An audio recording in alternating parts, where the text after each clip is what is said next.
Perfecto, vayámonos entonces a leer para empezar el comentario de la parashá de hoy, al libro de Éxodo capítulo 30, versículo 12. Éxodo 30, 12 nos va a decir lo siguiente. Ki tisa et rosh bnei Israel Lifkudehen, dice en este pasaje, cuando hagas un censo de los hijos de Israel para contarlos, cada uno dará a Adonai un rescate por su persona para que sean contados, para que no haya plaga entre cuantos cuando los haya contado. Muy interesante, y quiero hacer colación, que el Eterno mostraba que no era conveniente hacer en todo tiempo un censo. Pero en este momento manda hacer un censo y que cuando se contara por esa precisa razón, entonces que haya un rescate. Ahora bien, el censo que se llevaba a cabo en el pueblo de Israel constituía una forma de integrar a cada jefe de la familia de Israel. Muy interesante ahí el pasaje bíblico que dice, Ki tisa et rosh bnei Israel, cuando hagas un censo de los hijos de Israel. Y cuando dice los hijos de Israel, aquí no sale en español, pero muy interesante, dice todos los cabezas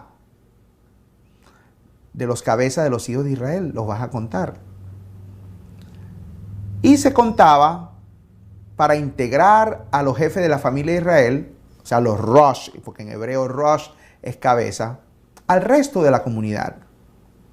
Para ello era necesario que cada uno aportara una donación que era utilizada para constituir un fondo para fines públicos, o sea, para el servicio de la tienda de reunión. Mira lo que dice el versículo 30, capítulo 30, versículo 13, dice lo siguiente: esto dará todo el que se ha contado, medio ciclo, conforme al ciclo del santuario. Dicen los sabios de Israel que Elohim le mostró a Moshe en visión profética una moneda de fuego, indicándole que acuñara una moneda como esa, pero en plata. ¿Y por qué mostró una moneda en fuego? ¿Por qué se la mostró en fuego? Fue para advertir que el dinero es útil y necesario, pero también riesgoso como el fuego. Así como en nuestros tiempos modernos ocurre con la energía eléctrica, es muy útil y muy beneficiosa si se les usa con precaución, muy importante. Pero resulta esa energía eléctrica peligrosa y letal si se le manipula imprudentemente, exactamente como el dinero. Volvemos allá a este pasaje de Éxodo 30:12. Continuamos vamos a poner este pasaje, vamos a leerlo. Dice una vez más, y voy a hacer otro énfasis añadido. Vamos allá. Ki tisa et rosh bnei Israel likudehen venatanu. La parte que quiero resaltar en el hebreo es cada uno dará. Vamos a pasar a la siguiente pantalla. Vamos a ver si me pueden ayudar ahí. O vamos atrás. En 30:12. 30:12 estamos ahí, ¿no? Perfecto. Tengo subrayado en amarillo la palabra venatenu, que es cada uno dará. Y quiero, porque dice, cuando hagas un censo de los hijos de Israel para contarlos, cada uno dará. Esa palabra, cada uno dará. Vamos a pasar la siguiente vista. Y la palabra venatenu, y ahí la tengo. La palabra venatenu quiere decir, y vamos a dejarnos ahí en esa pantalla porque quiero que ustedes miren detalladamente. Esta palabra hebrea, Venatenu, que la tengo en la fonética, se tradujo como cada uno dará. Y podemos ver que se puede, las mismas letras que van por la derecha, también son las mismas letras por la izquierda. Una vet, la vav, perdón, la nun, la taf, la nun y después la vav otra vez. O sea, se puede leer de derecha a izquierda o de izquierda a derecha. ¿Y qué va a indicar eso? Que cuando usted dé, al dar a la vez, estará recibiendo. Pues el Eterno siempre, hermanos, retribuye al que da su ofrenda a la obra del Señor. Y lo retribuye con creces. En su acción, el Eterno, cuando tú das, definitivamente recibirás todo de parte del Señor. Y con creces, es decir, con intereses. Ese es el primer pensamiento que tengo para ustedes hoy. Cuando des, serás contado. Y cuando aportas a la obra del Señor, el Señor te mira como parte del compromiso de su obra.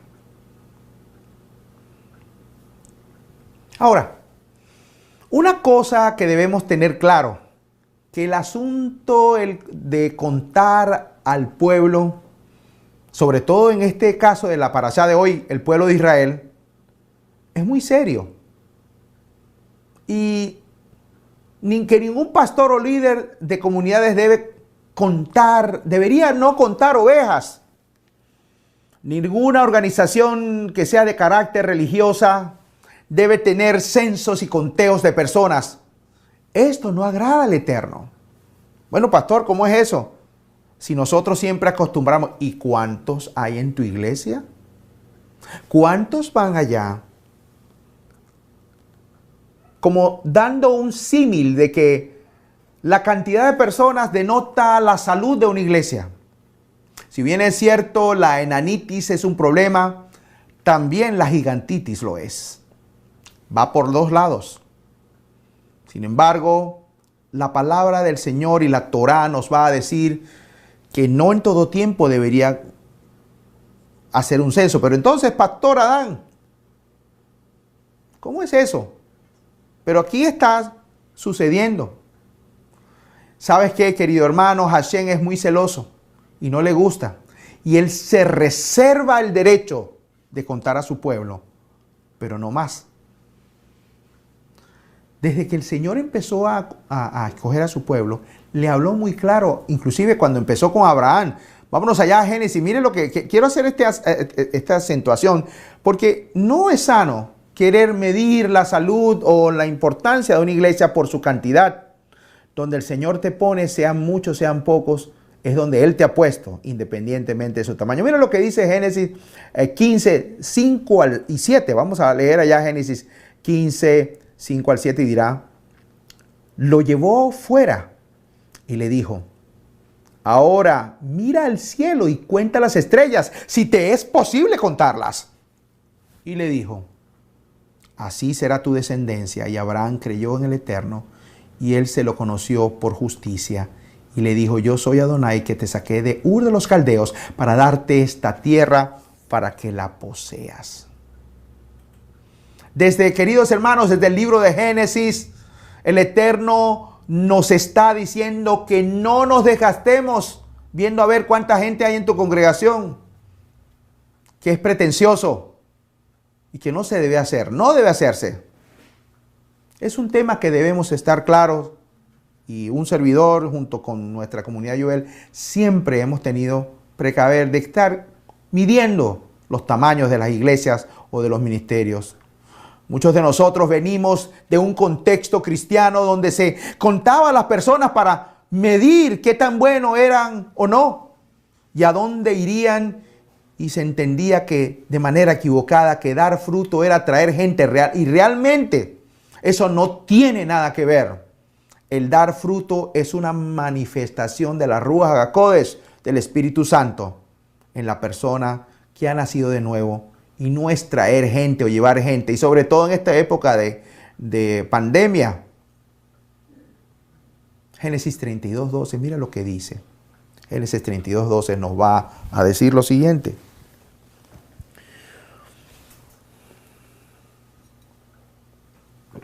Y tú dijiste, de cierto te haré prosperar y haré tu descendencia como la arena del mar, que no se puede contar por su gran cantidad.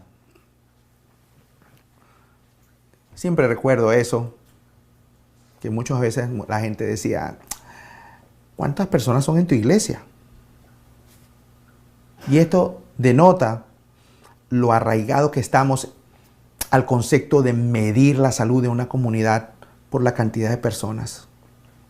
Contar con un propósito de beneficio individual o de conveniencia no es sano, ni tampoco es sano que seas marcado y seas contado como una res.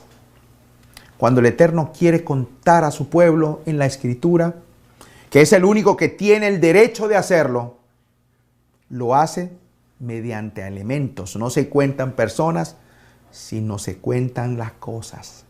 Vamos a Éxodo 30:13. Miren lo que dice. Vámonos allá y vamos a ver eso. Esto dará a todo el que sea contado medio ciclo conforme al ciclo del santuario. Y allí es que surge el concepto del Mahasit HaShekel, del medio denario, del medio shekel. Muy interesante que la moneda en el Estado de Israel es el shekel Hadash, el nuevo shekel. La palabra entonces será Mahasit HaShekel, donde dos personas se unían para la contribución del Mishkan, o sea, del tabernáculo, y el uno con el otro daban su aporte para la construcción de esas bases. Muy hermoso, y eso es toda una enseñanza que no me voy a desviar el día de hoy, como Pedro fue contado con el Mesías en su aporte. Entonces el pueblo de Israel todo participaba del servicio sacerdotal, y ni el rico daba más ni el pobre daba menos, como dice la Escritura de hoy. De manera así que se contó en aquel censo a las mayores de 25 años para la guerra. Sin embargo, la parashá de hoy nos dice, cuando hagas un censo. ¿Se puede hacer un censo entonces, Pastor Adán? ¿Se puede o no? La parashá de hoy se puede entender que más que ser contado, yo ser contado, es que el Señor sepa que Él cuenta contigo. Esta parashá es una parashá de sanidad interior. Si nunca te han tenido en cuenta, esta es la parashá. Esta es tu parashá. El Eterno está contando contigo. Sabe tu nombre. Conoce tu vida. Y quiere que tú des de ti para la obra del reino lo mejor de ti. Y esto verdaderamente debe sanar nuestros corazones. La parashá de esta semana nos invita a tener claro que el Señor cuenta contigo, querido hermano. Él te tiene en cuenta. Muy interesante que la parashá Kitizá viene de la raíz nasá, que es alzar la cabeza.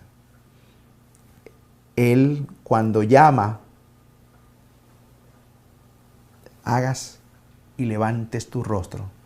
¿Por qué? Porque valemos mucho. Uno de los temas que quiero ir presentando con respecto a esta parashá, ya se dan cuenta que las porciones bíblicas son bien extensas y bien largas y hay muchos temas para hablar. Pero quiero adentrarme en un personaje que me llama mucho la atención. Es un personaje que desde muy joven, según dicen los rabinos, sirvió al Señor. Vamos a Éxodo 31:2. Vámonos allá y vamos a leer Éxodo 31, 2 y dirá lo siguiente. Mira, he llamado por nombre a Bezaleel, hijo de Uri, hijo de Ur, de la tribu de Judá. Bezaleel, de la tribu de Yehudá o Judá, de una manera muy interesante, es un símbolo del Mesías. ¿Cómo es eso, pastor? Sí, señor. Y es mencionado por su nombre en 8 oportunidades en la Escritura Sagrada. ¿Saben lo que quiere decir Bezaleel? Bezaleel quiere decir en la sombra de Elohim. ¡Wow! ¿Qué nombre ese Bezaleel? Si alguno tiene la posibilidad de ponerse el nombre a un hijo o a un nieto, eso es una belleza. Bezaleel, en la sombra, bajo el cuidado de Elohim. Según el gran rabino y exégeta de la Edad Media, Rambam, Bezaleel tenía solo 13 años cuando fue llamado en ese momento. ¡Wow, pastor! Sí, solamente 13 años según dice el pueblo de Israel. Mira lo que dice y vámonos poco a poco adentrándonos en la parashá, Éxodo 31:3. Mire lo que dice acerca de Bezaleel. Éxodo 31:3 nos va a decir lo siguiente. Y lo he llenado, refiriéndose a Bezaleel, del espíritu de Elohim. Mira cómo dice en hebreo es muy interesante. Dice, Vamale oto ruach Elohim, bechochma ubichburna urdaat utchol melacha. Vamos a dejar ese pasaje ahí a un lado, aquí a un ladito, y vamos a poner este pasaje. Mira lo que dice, y lo he llenado del espíritu de Elohim, primero en sabiduría, inteligencia, en conocimiento de toda clase de arte. En este mundo moderno, muy interesante, se busca, y en nuestros países sobre todo, se busca ver cuál es el más inteligente o el más, en inglés aquí le dicen smart, inteligente. Pero saben que hay niveles. La inteligencia no es lo final, es la sabiduría. Yo tengo un dicho así bien popular que nos habla y dice que el sabio aprende de los errores de otro. El inteligente aprende de sus errores. Pero el necio no aprende de nadie. ¿Dónde estamos? ¿A nivel de inteligencia o a nivel de sabiduría? Y aquí en este pasaje de Éxodo 31:3, y yo lo tengo ahí bien subrayado, 31:3, aparecen 3 palabras. Aparece la palabra sabiduría, inteligencia y conocimiento. Vamos a la siguiente vista que tengo. Y los tengo ahí separaditos y ustedes pueden verlos. Sabiduría en hebreo es jochma. Y la palabra que aparece es vejochma, que viene de sabiduría, inteligencia. En hebreo, lo que se aprende de otros. Bejochma, está el Strong 2451.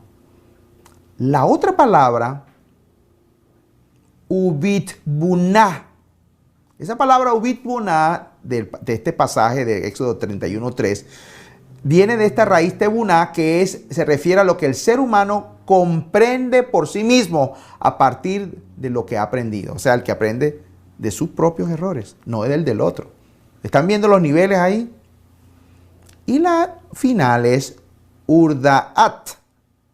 Y esta palabra urdaat viene de una palabra da'at que se refiere a la Ruach HaKodesh O sea, la inspiración del Espíritu Santo. ¡Wow! Hay sabiduría e inteligencia. Bezalel tenía los tres. Dice que lo llenó de la Ruach HaKodesh con sabiduría, inteligencia y conocimiento. ¡Oh! ¿Cuánto necesitamos de eso, queridos hermanos? ¿Cómo usted va a estar lleno del Espíritu Santo? ¿Alejado de Dios? Hay que pensarlo. Éxodo 31:4, continuemos indagando acerca de Bezalel y todos sus atributos. Muy interesante que Bezalel allá en Éxodo 31:4, mire lo que dice. Bezalel era sabio, ¿para qué? Y mire lo que dice, para elaborar diseños, para trabajar en oro, en plata y en bronce. Y aquí podemos entender que cuando el Espíritu del Eterno llena a un hombre, no solamente lo eleva por allá por las nubes, si estuviera levitando, sino que también le enseña a tratar las cosas en el mundo físico. En el pensamiento bíblico no hay contradicción entre lo espiritual y lo físico y lo material. Sin embargo, nosotros a través de los tiempos y el hemisferio occidental siempre ha estado permeado la filosofía griega, que es parte importante de la cultura judeocristiana. Inclusive dentro del cristianismo, la materia siempre se estipuló como mala. Pero muy interesante, la Torah enseña que todas las cosas materiales son buenas si se hacen legítimamente y en orden.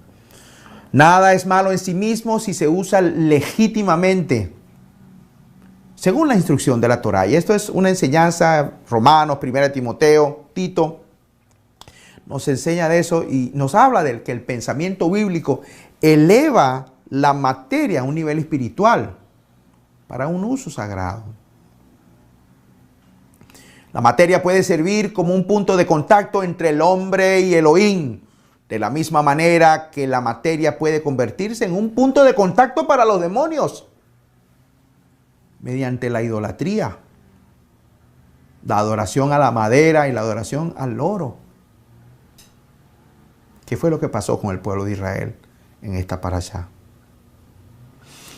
Ahora, volviendo al tema de Bezalel, la capacidad espiritual que él tuvo le hizo trabajar con las cosas materiales para que el Eterno pudiera usar esas cosas que pudieran cumplir un propósito espiritual por medio de ellas.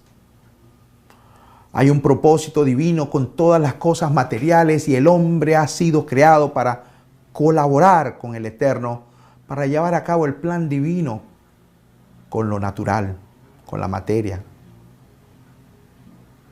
Así que una religión que separa al hombre de la naturaleza, que separa al hombre de los colores, de las formas, de los sonidos, de los ritmos, de los olores, de las armonías, de los tonos y de la creatividad, constituye un ataque contra el propósito del Creador.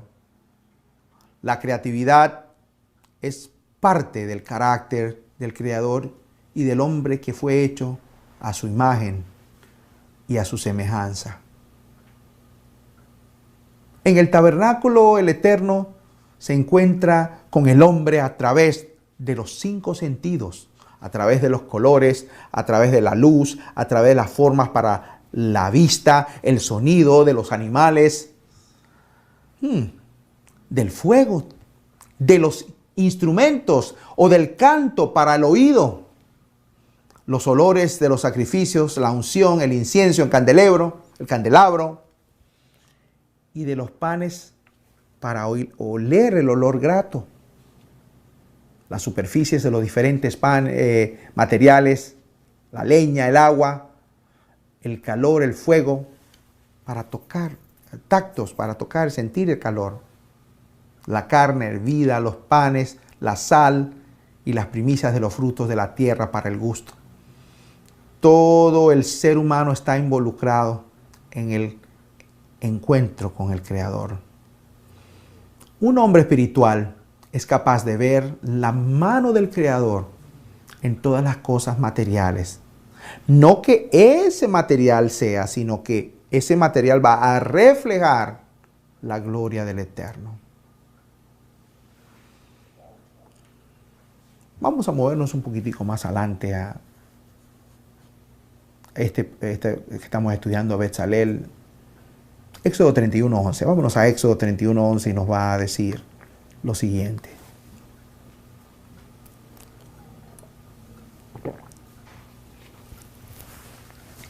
También el aceite de la unción y el incienso aromático para el lugar santo los harás conforme a todo lo que te he mandado. Y ese es un detalle muy interesante, que Betzalel no podía llegar por la libre, como dicen aquí en el sur de la Florida, a hacer lo que él quería hacer. Él no podía modificar el plan. Todo tenía que ser hecho exactamente igual al plan que el Eterno le había revelado a Moshe.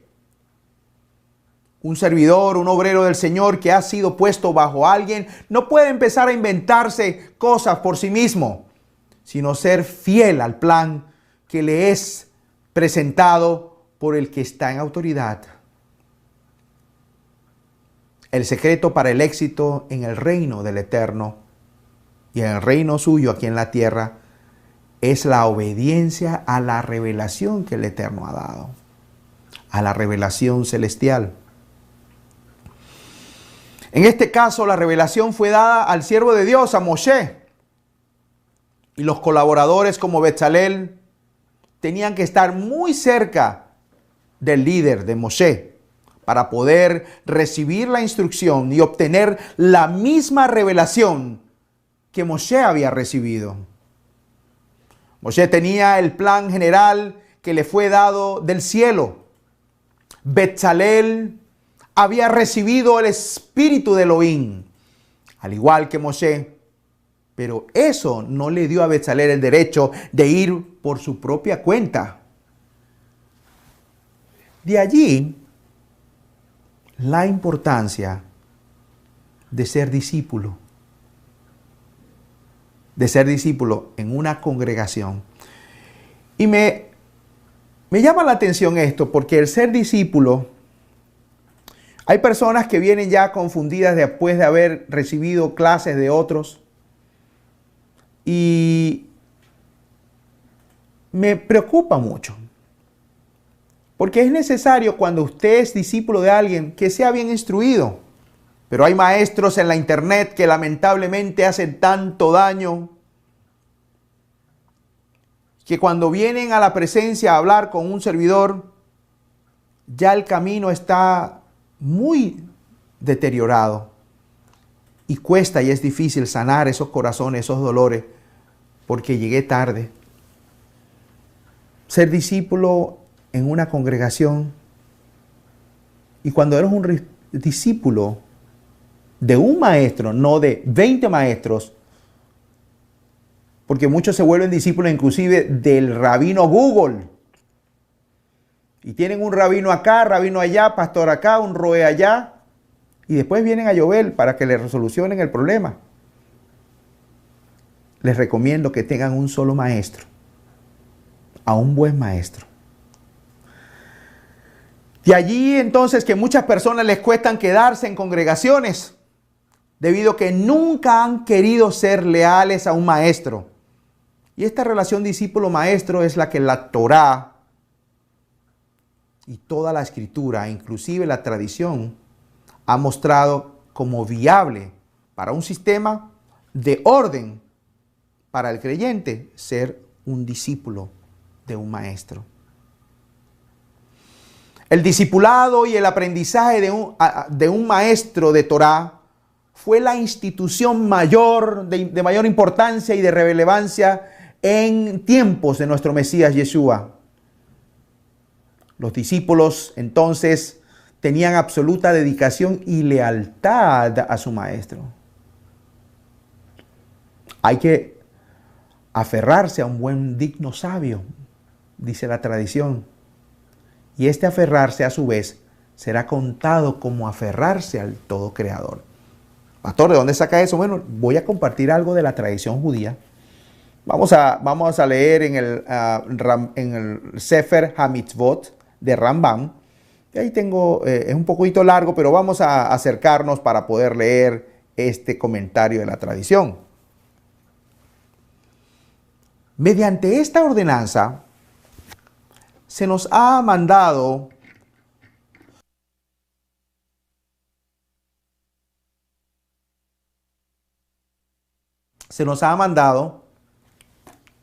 a mezclarnos y asociarnos con hombres sabios para estar siempre en su compañía y unirnos con ellos de toda manera posible, de confraternidad, comiendo, bebiendo y en asuntos de negocios, a fin de que podamos tener éxito en llegar a ser como ellos respecto a sus acciones y en la adquisición de verdaderas opiniones de sus palabras. Fin de la cita. Rambam Sefer HaMitzvot. El adagio popular latinoamericano, esto es de la tradición, lo que puedo tener acá, pero el comentario, el dicho latinoamericano, dime con quién andas y te diré quién eres. Nos gusta enredarnos en muchas opiniones y luego venimos a algún líder tratando de desenredarnos el enredo que hemos tenido. La misión de Betzalel, volviendo al punto, era cumplir el plan que había sido revelado a su líder Moshe, siervo de Elohim. ¿Por qué? Porque Betzalel no estuvo en el monte con el Eterno. Él no vio al cielo. Él no habló cara a cara con el Eterno. Él no fue ungido para reemplazar a Moshe, sino para cumplir el plan divino revelado a Moshe. Temo por aquellos colaboradores de congregaciones, de servidores, de líderes, de pastores o maestros de una congregación que piensa que saben más que la persona puesta por el Eterno sobre ellos y que supuestamente saben hacer las cosas mejor que ellos y piensan que podrán llevar a cabo el proyecto divino sin respeto ni sujeción. Así no funcionan las cosas. Solo Moshe tenía el plan. Fuera de Moshe, estos obreros no podían haber cumplido el plan, por muy ungidos que fueran. Aprendamos de esto para no cometer el pecado de Absalón, hijo de David. De David, sí, que tuvo una muerte terrible. Seamos pues discípulos, no para nosotros mismos, sino para Yeshua, sino para nuestro Mesías. Este es el momento y el motivo principal de este principio. Mira lo que dice el Tratado Avot 1.1 de la tradición y ya vamos a ir concluyendo. Tratado Avot de la tradición nos va a decir: los hombres de la gran asamblea o la gran sinagoga solían decir tres cosas: sea paciente en la administración de la justicia, levante muchos discípulos y haz una cerca alrededor de la Torá. Ahora bien, al ser discípulos de Yeshua, al aferrarse a Él, nos estamos aferrando al Padre Celestial. Sed discípulos, sed imitadores de mí, como hizo amado, dijo Pablo. Vamos a Juan para finalizar esta enseñanza. Juan 14, 6 y 7 nos va a decir lo siguiente: yo soy el camino y la verdad y la vida.